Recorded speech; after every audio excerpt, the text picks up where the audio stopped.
The Anderson family dining room had a way of making people feel small. Not just uncomfortable, small.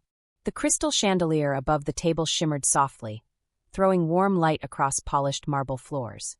Each piece of artwork on the walls looked like it belonged in a museum, not a house. Even the dining table itself was massive, long enough to seat 20 people with ease. Tonight, there were only 12 of us. My parents sat at the head, as always. My 3 siblings were scattered around the table with their spouses. And then there was me, sitting quietly at the far end, the extra piece, the one that never quite fit. Emma. I looked up. My older brother Marcus was swirling his wine slowly, watching the glass like he was performing for an audience. "So," he said casually, "you're still doing that little tech thing in Seattle?" A small smile formed on my lips. I had practiced this smile for years. Polite, controlled, safe. "Yes," I replied calmly, cutting into my steak. "Still in Seattle. The company is doing well." "Company?" Victoria let out a short laugh. My sister leaned back in her chair, clearly amused. She had already had more wine than necessary. "You mean that app thing?" she added. "What does it even do?"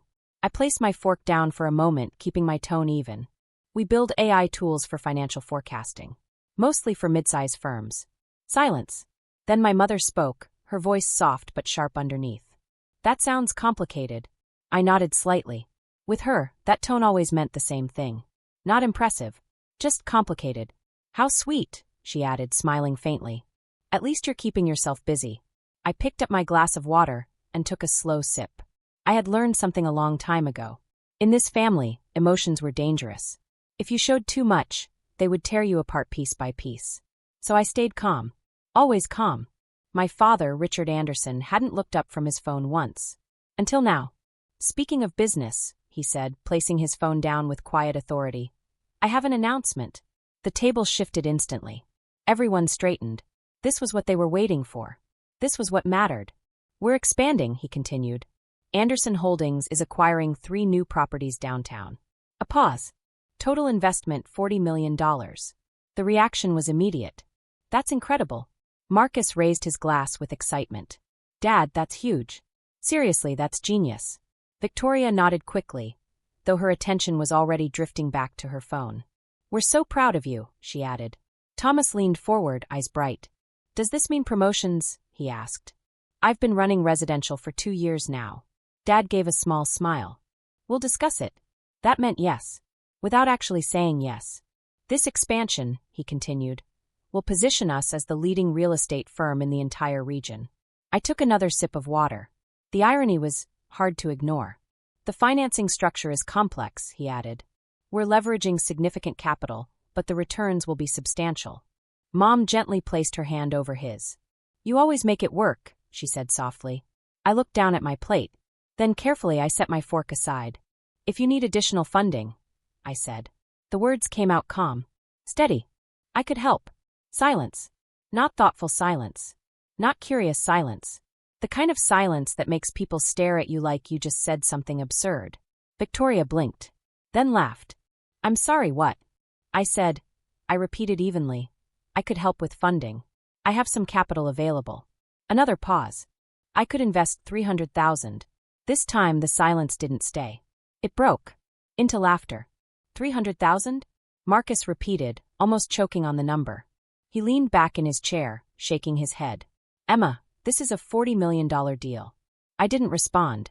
He smirked. "That wouldn't even cover legal fees." Mom gave me a soft, almost sympathetic smile. "It's sweet that you want to help, honey," she said. "But this is serious business." A small pause.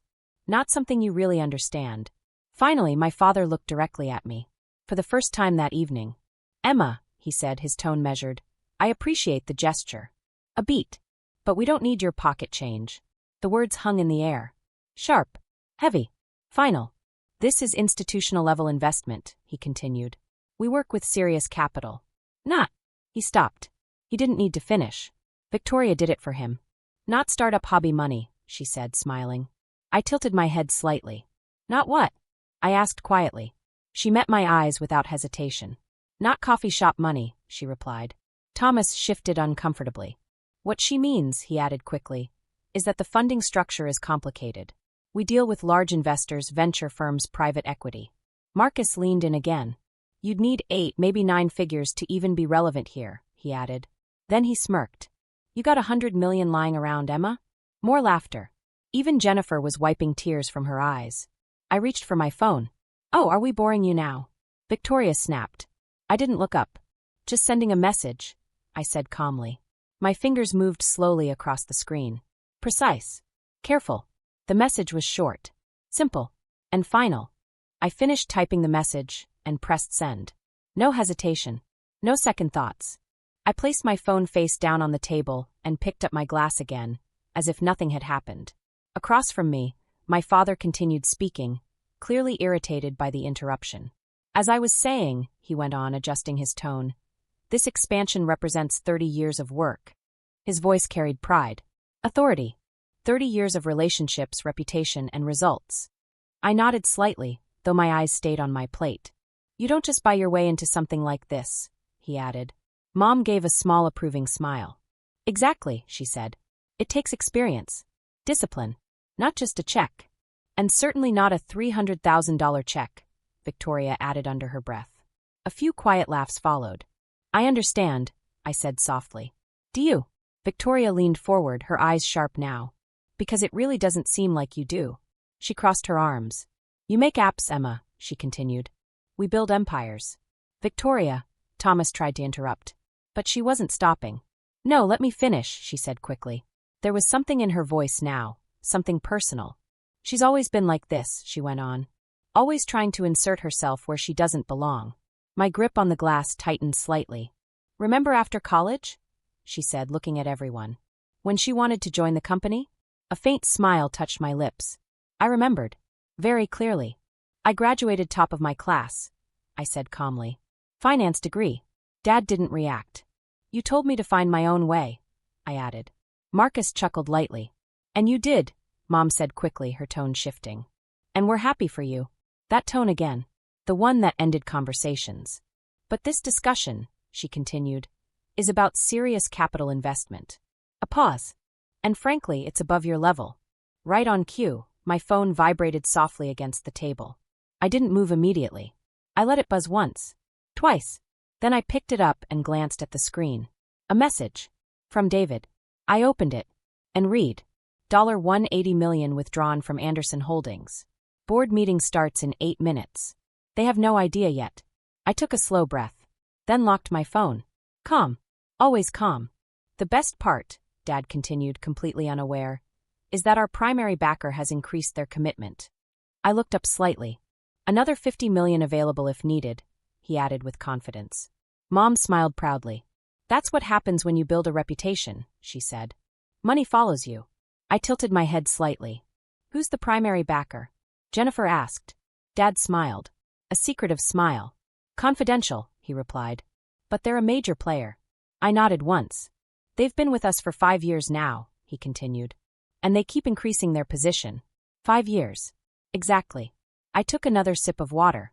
Must be nice, I said quietly. It is, Dad replied without hesitation. That's what happens when you operate at a certain level. My phone buzzed again. I glanced down. Board meeting starting. Your father just walked in. I checked the time. 7:02 p.m. Right on schedule. Is something wrong? Mom asked, noticing. I shook my head. Nothing at all. Dad's phone rang. He looked at it, frowned slightly, and declined the call. Where were we? He said, returning his focus. The expansion, Marcus reminded him. The phone rang again. Same number. This time, Dad's expression tightened. He declined it again. Maybe you should answer that, I said calmly. It's fine, he replied. They'll leave a message. The phone rang a third time. Louder. More urgent. He exhaled sharply and picked it up. This better be important, he said, clearly annoyed. I'm at dinner. Silence. We all watched him. At first, his expression didn't change. Then it did. Confusion. His eyebrows pulled together. What do you mean withdrawn? He said slowly. The room went still. That's not possible, he continued, his voice rising slightly. Check again. A pause. Longer this time. All of it, he asked. Now there was something else in his voice. Not irritation. Not anger. Something closer to fear. Who authorized this? He demanded. No one at the table moved. No one spoke. We just watched. His face turned red. What do you mean effective immediately? He snapped. Marcus and Thomas exchanged a quick glance. Victoria slowly set her glass down. I need to call you back, Dad said tightly. He ended the call and immediately dialed another number. Richard, Mom's voice cut through the tension. What's going on? He raised a hand, silencing her, phone pressed to his ear. Bill, it's Richard Anderson, he said quickly. I just got a call about. Yes, I'll hold. He covered the receiver and looked at us. There's some kind of issue with our primary funding. His voice didn't sound certain. Not at all. Another call came in. Then another. This time Marcus's phone buzzed. Then Thomas's. One by one, the calm, elegant dinner began to fall apart. I don't understand, Dad muttered into the phone. We had a 5-year commitment. I calmly picked up my fork again. The steak had gone slightly cold, but it was still good. Emma, Mom said suddenly, her voice tense. This is serious. I looked at her. I can see that, I replied. Dad ended another call. Then another. Each one made his face darker. More strained. Finally, he lowered the phone slowly. Our primary investor, he said quietly. A pause. Just withdrew $180 million. The words hit the table like a bomb. What? Victoria gasped. That's everything, Thomas said, his voice cracking. The expansion, the properties, everything, Marcus added. I'm aware, Dad snapped. His phone rang again. He stared at it for a second, then stood up. It's the board, he said. I need to take this. He walked quickly toward his study. Marcus followed. Then Thomas. The room fell silent. Heavy. Shocked. This can't be happening, Mom whispered. Who would do something like this? Jennifer asked. I took another bite of my steak. Chewed slowly. Swallowed. Aren't you concerned? Victoria asked suddenly, her voice sharp. I looked at her. Is it my business? I asked calmly. She blinked. I leaned back slightly in my chair. Because a few minutes ago, I continued, I was told very clearly that it isn't. The room felt different now. The same chandelier still glowed above us, the same table, the same people. But the power had shifted. Completely. From the study we could hear muffled voices. My father, louder than usual. Sharp. Tense. For the first time in my life, he sounded unsure. Victoria leaned toward me, her eyes narrowed. You know something, she said. Not a question. A statement. I met her gaze calmly. What would I know? I just make apps, remember? Before she could respond, the study door opened. Dad stepped out. Marcus and Thomas followed. All three looked shaken. We need information, Dad said immediately. Pacific Northwest Ventures. They pulled the funding. The name hung in the air. Does anyone know them? Silence. No website, no records, Jennifer said. It's like they don't exist.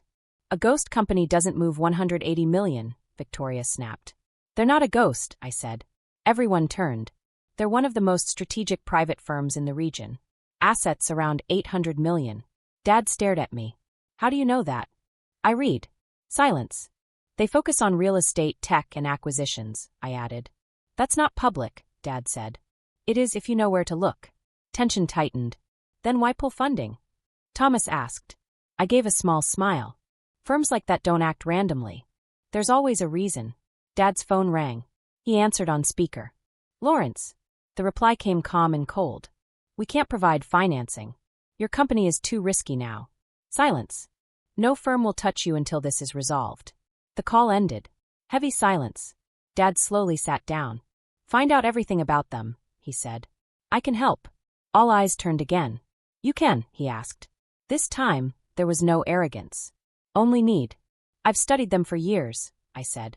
Their strategy, their investments. Why? Victoria asked. Because they're brilliant. A pause. They started 5 years ago with $50 million. Now they control over $800 million. No one interrupted. They invest quietly, through shell companies. Thomas typed quickly, then froze. Oh my God. They're in everything, he said. Almost every property we manage. The Morrison Building. Riverside. Harborview. Dad's face went pale. That's impossible, Mom whispered. Is it? I said softly. They build control quietly, then act. Victoria stared at me. You know too much. Dad stepped closer. Emma, you know them. Silence. I exhaled slowly. Then picked up my phone. Check your email. He did. And everything changed. Confusion, shock, then understanding. Mom covered her mouth. Marcus whispered. No. The email showed everything. Every asset. Every property. And at the bottom, primary owner, Emma Anderson. Silence. Total silence. You, Dad whispered. I looked at him. Yes. I am Pacific Northwest Ventures. A glass shattered. No one reacted. You make apps, Marcus said weakly. I do. About 30 million a year. A pause. But that's not my main income. Then what? Thomas asked. Investments. I multiplied my first success. I looked at Dad. I learned from you. I just did it better. Mom shook her head. 800 million. 847, I corrected softly. And yes, 180 million was in your company. Dad whispered, why? Because I believed in it. A pause. And I thought, maybe you'd believe in me. Silence. Then why withdraw? Thomas asked. I leaned forward slightly. Because tonight, you called my money pocket change. I looked at Dad. You laughed at me. At Victoria. You called me irrelevant. A breath. I've funded you for 5 years, and you said I was in the kiddie pool. Silence. So I showed you the ocean. No one spoke. Without me, you're a 15 million company. With debt. A pause. You don't have time. What happens now? Marcus asked quietly. That depends on you. On what? Victoria asked. On whether you want me back. Dad looked at me, really looked. For real? Yes. I restore the funding, even increase it. Hope appeared. But. Silence. I'm not invisible anymore. I want a board seat. Full transparency. And respect. Real respect. And if we refuse? Victoria asked. Then I walk away and take everything. No one laughed this time. They understood. Dad stepped forward. I'm sorry. Simple. Real. Mom nodded, tears in her eyes. We were wrong. One by one they agreed. Even Victoria. I nodded once. Good. I picked up my phone. Restore funding. Increase to 200 million. Sent. I stood up. Check your accounts tomorrow. I turned to leave. Emma, Mom said softly. I paused. We'll talk. A beat. Through my office. And I walked out. Calm. Controlled. Done.